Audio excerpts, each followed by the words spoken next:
বেতরের নামাজ এর দোয়া কুনুত পড়ার সঠিক নিয়ম কি? হাত বেঁধে নাকি মোনাজাত করে? এই বিষয়টি একটি গুরুত্বপূর্ণ বিষয়। মানুষ ভুল বুঝে, মানুষ বুঝতেই পারছে না বেতের বিষয়টি কেমন। প্রথমে একটা কথা মনে রাখবেন, বেতের পড়লেই কুনুত পড়তে হবে এই কথাটা ঠিক নয়। এইটা আগে ঠিক করে নেন। মানে বেতের পড়লেই কুনুত পড়তে হবে এই কথাটা ঠিক নয়।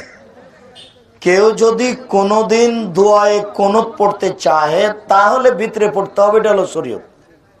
কেউ যদি কোনোদিন দোয়ায়ে কুনুত পড়তে চাহে তাহলে কোথায় পড়বে?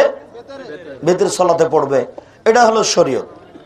কেউ যদি কোনোদিন দোয়ায়ে কুনুত পড়তে চাহে, আল্লাহ রাসূল রমজান ছাড়া দোয়ায়ে কুনুত পড়তেন না, কোনোদিন পড়েননি। আর সাহাবীগণ মাঝে মধ্যে এমনি টাইমে পড়তেন। আগে এইটা স্পষ্ট করে নেন, আগে জেনে নেন যে প্রতিদিন দোয়ায়ে কুনুত পড়তে হবে না।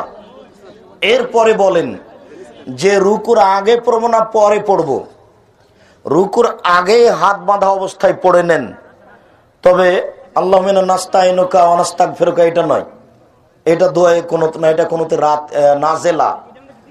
দোয়ায়ে কুনুত হচ্ছে আল্লাহ মাহদিনি ফিমান হাদাইতা ওয়া আফিনি ফিমান আফাইতা ওয়া তাওয়াল্লানি ফিমান তাওয়াল্লাইতা, এইটা হলো দোয়ায়ে কুনুত। এটা পড়বেন হাত বেঁধে, এটাই হলো বুখারী মুসলিমের হাদিস। তবে আবু দাউদ নাসাই তিরমিজিতে আছে সাহাবীগণ রুকু থেকে উঠেও পড়তেন। তো রুকু থেকে উঠেও পড়তে পারেন, রুকু থেকে উঠে দোয়াটা পড়ে চলে যাবেন। তো রুকু থেকে উঠে পড়লে হাত উঠাতে পারেন, রুকু থেকে উঠে পড়লে হাত উঠাবেন। আর রুকুর আগেই পড়লে হাত বাঁধাই থাকবে।